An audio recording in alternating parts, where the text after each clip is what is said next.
Selamat pagi keluarga Indonesia. Pada pagi hari ini saya akan menyampaikan salah satu materi terkait dengan kesehatan, yaitu tentang diabetes mellitus.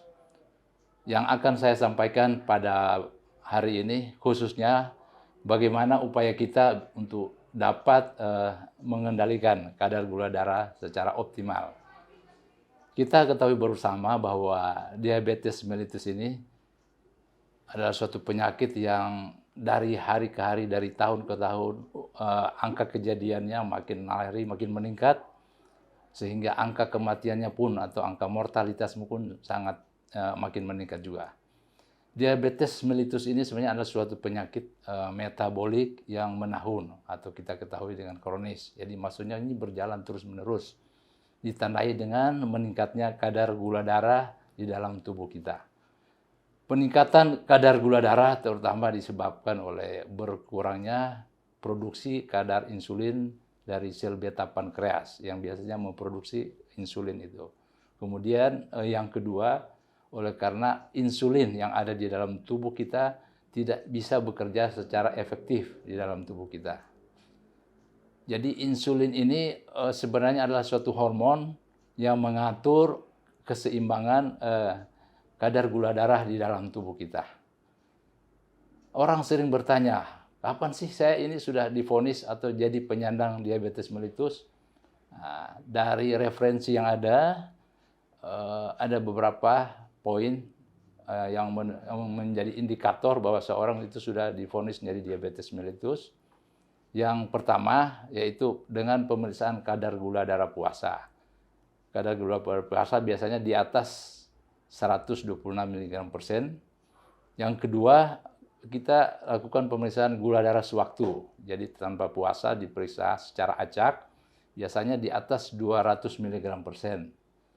Berikutnya yang penting adalah gejala-gejala yang ditampilkan atau dikeluhkan oleh pasien. Ada gejala khas namanya untuk pasien dengan diabetes, yaitu biasa disingkat dengan 3P. Poliuri, polidipsi, polifagia, dan berat badan yang menurun tidak ketahui penyebabnya. Polidipsi maksudnya pasien itu haus terus, ingin minum, merasa haus, sehingga pasien itu minum lebih banyak daripada biasanya. Sedangkan poliuri itu pasien sering-sering kencing setiap hari, terutama pada malam hari, biasanya lebih dari 5-6 kali ya. Kemudian polifagia, pasien biasanya merasa lapar, sehingga dengan demikian pasien selalu mau pingin makan aja, makan terus.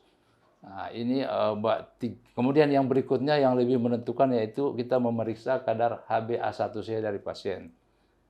Normalnya di bawah 6,5, namun ada beberapa referensi terutama di luar menggunakan 7 untuk normalnya. Jadi lebih di atas 0,5 atau di atas 7 dan 3 poin di atas ini sudah kita bisa memastikan bahwa seseorang itu sudah menderita diabetes mellitus.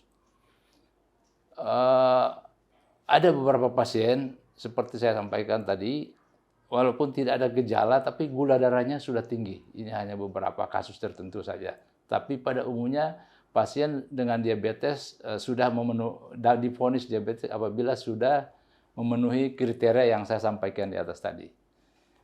Kemudian orang bertanya, bagaimana caranya kita mengetahui bahwa pasien atau saya itu ada risiko untuk jadi menderita diabetes mellitus. Beberapa faktor risiko yang bisa mengakibatkan seseorang masuk atau jadi penyandang diabetes, ada 2 risiko secara umum. Pertama ada risiko yang namanya bisa dikendalikan atau bisa dikontrol. Kemudian risiko yang kedua yaitu risiko yang tidak dapat dikontrol atau tidak dapat dikendalikan. Adapun risiko yang tidak dapat dikendalikan yaitu terutama faktor keturunan atau faktor genetik. Jadi bapak, ibunya pernah menderita diabetes mellitus. Kemudian yang kedua adalah faktor usia. Kita tahu bersama bahwa usia kita semua tidak bisa macam-macam, makin hari makin tua kita. Pada usia di atas 45 tahun, biasanya fungsi organ-organ kita akan menurun fungsinya. Nah, dalam hal ini pada diabetes mellitus, biasanya sel beta pankreas itu akan otomatis juga akan menurun, sehingga di situ produksi insulin juga akan menurun ya.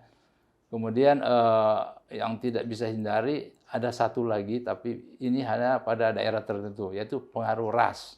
Di Amerika Serikat sana ada ras tertentu di mana persentasi kadar gula mereka atau DM-nya sangat tinggi. Itu yang terkait dengan faktor risiko yang tidak bisa dikendalikan. Faktor risiko yang kedua yang bisa dikendalikan. Untuk faktor risiko ini antara lain yaitu terutama pada mereka yang biasanya makannya berlebihan. Yaitu yang biasa kita lihat pada mereka dengan obesitas ya. Jadi berat badannya tinggi ya, dengan kita ketahui bahwa apabila obesitas karbohidratnya akan tinggi sehingga suatu saat tentunya insulinnya akan capek, otomatis akan terjadi diabetes mellitus. Kemudian faktor yang kedua pada mereka yang aktivitasnya berkurang. Jadi malas berolahraga, latihan jasmani kurang, sehingga otomatis kadar gula darahnya, glukosanya akan menumpuk, tersimpan dalam tubuh dalam bentuk lemak. Yang ketiga adalah terutama mereka yang menderita dari riwayat hipertensi, kemudian dengan kolesterol yang tinggi, trigliserid yang tinggi. Ini beberapa faktor yang bisa dikendalikan. Maksudnya dengan kita mengendalikan berat badan, menurunkan diet, latihan jasmani, menurunkan hipertensi dan kolesterol, ini dapat mencegah atau mengendalikan kadar gula darah. Ini yang sehingga kita sebut faktor yang bisa dikendalikan. Terkait dengan penyakit diabetes mellitus ini memang sangat penting kita disiplin, mengatur pola hidup kita, mengatur makan kita. Kalau kita tidak bisa mengatur itu, tentu kita tidak bisa mengendalikan kadar gula darah atau mengendalikan atau mencegah kita untuk menjadi penderita diabetes mellitus. Selanjutnya apabila pasien sudah dengan diabetes mellitus, tentu kita bertanya, bagaimana upaya kita? Atau bagaimana apa yang saya harus lakukan sehingga gula darah saya bisa terkontrol dengan baik. Kita ketahui bersama bahwa diabetes mellitus ini apabila kadar gula darah tidak terkontrol dengan baik, maka akan terjadi berbagai macam komplikasi ya. Jadi kalau komplikasi itu kan ada komplikasi yang akut, yang tiba-tiba muncul, ada komplikasi kronik. Nah, untuk komplikasi kronik kita ketahui sangat banyak ya. Ada gangguan ginjal, gangguan pada mata, pada saraf, kemudian yang lebih berat mungkin jantung, stroke, ya, gangguan pada pembuluh darah di kaki. Oleh karena itu berbagai upaya yang perlu kita lakukan untuk terutama bagaimana kita mengendalikan kadar gula darah. Ada 4 pilar utama di dalam upaya untuk mengontrol atau mengendalikan kadar gula darah kita. Antara lain yang pertama yaitu bagaimana kita melakukan olahraga secara rutin atau latihan jasmani. Adapun olahraga atau latihan jasmani yang direkomendasikan oleh para ahli ya, itu pertama yaitu jenis olahraga yang sifatnya aerobik. Contoh senam di dalam lingkungan perkumpulan diabetes sudah dikenal dengan namanya senam diabetes ada ya. Kemudian kalau aerobik contoh kita bisa jalan santai, bisa lari, bisa berenang, kemudian naik sepeda, itu olahraga-olahraga yang dianjurkan pada mereka dengan diabetes. Minimal kita olahraga dalam seminggu itu 3-4 kali. Secara total kalau bisa dalam seminggu 150 menit kita dianjurkan untuk bisa olahraga. Yang tahap kedua yaitu pengendalian atau mengatur pola makan kita, yaitu diet kita ya. Pada intinya untuk diabetes mellitus ini karbohidratnya tentu otomatis kita akan kurangi, namun kita harus diet tinggi serat. Memang idealnya untuk diabetes mellitus ini kita harus konsultasi dengan dokter ahli gizi ya. Karena secara detail nanti dokter gizi akan menyampaikan kepada kita apa-apa yang bisa dimakan, apa-apa yang tidak, kemudian porsinya bagaimana, Kemudian dalam sehari ada porsi besar namanya tidak gagal makan, ada porsi kecil di selingan antara itu. Sehingga dengan adanya itu kadar karbohidrat, kadar gula darah pasien bisa dapat terkendali. Namun yang paling penting pada diet ini yaitu bagaimana disiplin atau ketaatan dari pasien untuk melaksanakan apa yang dianjurkan oleh ahli gizi. Pengalaman kami ya memang walaupun sudah ada aturan diet yang diberikan, namun ya pasien cenderung untuk melanggar aturan ini. Kenapa demikian? Karena pasien diabetes mellitus itu kan dia kadar gula darahnya kan tinggi di dalam darah, tetapi di dalam sel justru rendah, termasuk di sel otak. Jadi kalau pasien diabetes walaupun gula darah tinggi tapi di sel-selnya kurang karena insulinnya udah kurang. Jadi fungsi insulin kan kita ketahui memasukkan gula itu ke dalam sel. Kalau di dalam sel otak kurang, otomatis sistem kita keseimbangan gula itu di otak akan memerintahkan tubuh kita untuk mau makan lagi, mau makan lagi. Nah, itu akibatnya sehingga pasien diabetes itu cenderung melanggar aturan yang sudah ada karena dia rasa laparnya muncul terus, rasa lapar ya. Nah, untuk itu yang poin berikutnya yang perlu saya sampaikan adalah setelah kita latihan jasmani, pengaturan makan, yang penting adalah obat-obatan. Jadi itu dua utama yang harus tetap itu dua pilar itu tetap harus berjalan dengan baik. Kemudian kita memberikan obat-obatan. Pada kasus-kasus tertentu, ya tentunya kita sudah ada pedoman kapan kita memberikan obat, kapan kita cukup sampai diet dan olahraga. Kemudian yang ketiga, pilar ketiga itu obat-obatan. Kita ketahui bahwa selama ini untuk obat-obat diabetes sangat banyak ya. Ada yang secara oral yang diminum, ada yang diberikan suntikan, yaitu namanya insulin. Obat-obatan ini sangat banyak ya, terus terang. Sangat banyak obat-obat yang diberikan sebelum makan, saat makan, setelah makan ya. Ini sangat banyak jenisnya. Tentu para keluarga Indonesia kita sekalian sudah tahu mungkin lewat medsos, lewat mana kita pasti sudah tahu. Namun tentunya kita harus konsultasi dengan dokter kita. Tidak boleh kita sembarang beli obat ke apotek. Banyak pasien-pasien dia tahu diabetes, dia udah langsung beli obat di apotek. Ini adalah tindakan yang keliru, yang salah ya. Nah, dia harus minimal dia harus konsultasi entah dokter umum atau kemudian ke dokter spesialis.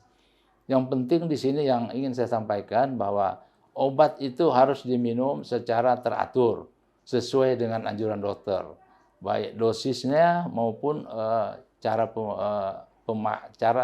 konsumsi obat tersebut. Jadi sesuai dengan anjuran dokter.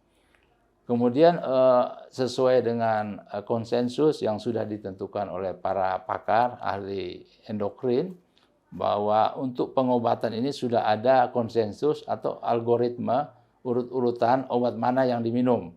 Jadi pada tahap ini obat apa, obat ini. Jadi secara umum pasien diabetes ini tidak sama semua obatnya ya.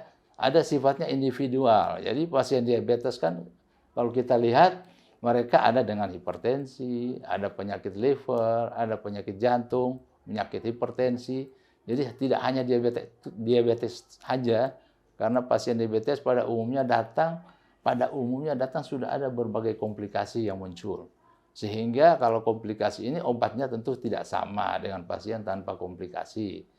Jadi otomatis si pasien ini harus rutin kontrol ke dokter, sehingga obat-obat yang dianjurkan dokter itu dikonsumsi secara teratur sesuai anjuran dokter. Kemudian pada saat-saat tertentu sesuai dengan algoritma di mana apabila pasien sudah dengan obat-obat oral tidak terkontrol dengan baik, maka akan masuk kepada pemberikan obat suntikan yang namanya insulin. Insulin pun kita ketahui ada berbagai macam, ada yang bekerja jangka pendek, jangka menengah, ada yang jangka panjang. Nah, tentunya kita berikan sesuai dengan indikasi atau kadar gula dari pasien. Jadi semua apa-apa yang saya sampaikan di sana tadi di atas, maaf ya, apa yang saya sampaikan di atas dalam rangka untuk mengontrol atau mengendalikan kadar gula darah dari pasien. Jadi samping itu, apabila kita sudah melaksanakan ini, tentu dianjurkan untuk si pasien ini mengontrol gula darahnya secara teratur.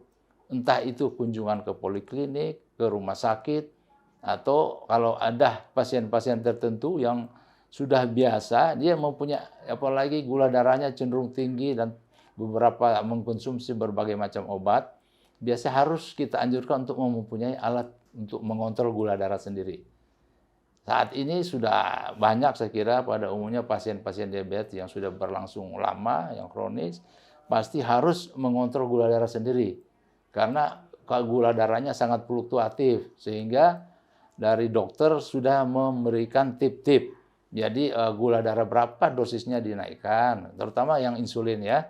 Karena kalau gula darah ya, pada pasien-pasien yang sudah tidak terkontrol dengan baik, gula darahnya sangat berfluktuatif. Kedua, pasien-pasien yang tidak taat, yang tidak patuh. Ini sebagian besar, terutama saya pengalaman, pasien saya banyak yang memang susah dikendalikan, terutama pola makan. Nah ini kita harus memberikan tip bagaimana caranya dia menaikkan dosis pemberian insulinnya. Karena kita tahu bersama bahwa apabila kelebihan dosis atau sudah ada gangguan ginjal, sering terjadi namanya hipokomplikasi, yang namanya hipoglikemi. Ini sangat berbahaya karena bisa pasien jatuh dalam keadaan tidak sadar, nah, kalau bisa fatalnya bisa mengalami kematian. Sementara untuk pengelolaan diabetes saya kira itu intinya di sini yang ingin saya sampaikan, 4 pilar itu, kemudian bagaimana pasiennya bisa disiplin, ikut aturan apa yang disampaikan oleh dokter, patuh, karena sebagian besar terus terang sampai di sini para pakar pun itu sudah membuat suatu penelitian berapa persen ketaatan pasien. Dari data yang ada itu ketaatan pasien ya di rata-rata kalau di Indonesia masih di bawah 40%, Pak. Di bawah 40%. Banyak yang tidak taat. Itu yang mengakibatkan pasien-pasien dengan diabetes masuk pada komplikasi. Komplikasi yang baru atau akut ataupun komplikasi kronik. Terus terang kalau sudah masuk pada komplikasi kronik ini sangat disayangkan karena terus terang contoh gagal ginjal ini tidak mungkin lagi pasien akan kembali ke ke fase normal. Nah, kalau ini tetap berlangsung akan masuk pada fase yang paling buruk ya dia harus masuk dengan harus cuci darah, masuk pada hemodialisa. Saya kira ini hal-hal penting yang perlu saya sampaikan terkait dengan bagaimana kita mengolah atau mengatur kadar gula darah pasien pada pasien dengan diabetes mellitus. Jadi terkait dengan apa-apa yang saya sudah sampaikan di atas, banyak sekali pasien, terutama pasien yang masih baru, menanyakan bagaimana sih upaya supaya saya tidak masuk diabetes atau keluarga saya tidak masuk diabetes mellitus. Di dalam kebijakan atau yang sudah ditetapkan oleh perkumpulan dokter ahli endokrin, upaya pencegahan ada 3. Pertama, pencegahan primer, yaitu mencegah seseorang yang normal tidak menjadi diabetes. Ya. Kemudian ada namanya pencegahan sekunder, bagaimana cara kita pasien yang sudah diabetes tidak mengalami komplikasi yang sudah saya sampaikan di atas. Kemudian pencegahan yang ketiga, bagaimana ini komplikasi tidak bertambah banyak untuk menjadi berat. Nah, yang utama saya mau sampaikan di sini yaitu bagaimana pasien supaya tidak masuk ke dalam fase dia diabetes mellitus. Nah, itu saya kira sudah saya sampaikan di atas tadi. Jadi untuk menjadi diabetes tentu dia mempunyai faktor-faktor risiko yang sudah saya sampaikan di atas. Terutama faktor risiko yang bisa dikendalikan. Nah, ini sama intinya dengan yang tadi. Jadi dia harus bagaimana mengatur dietnya, olahraganya, harus disiplin, pola makannya, mengatur pola makan.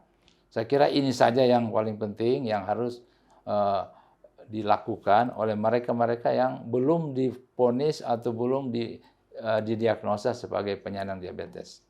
Saya kira ini saja yang paling penting. Mudah-mudahan apa yang saya sampaikan ini bisa dimanfaatkan atau berguna bagi para keluarga Indonesia sekalian. Terima kasih.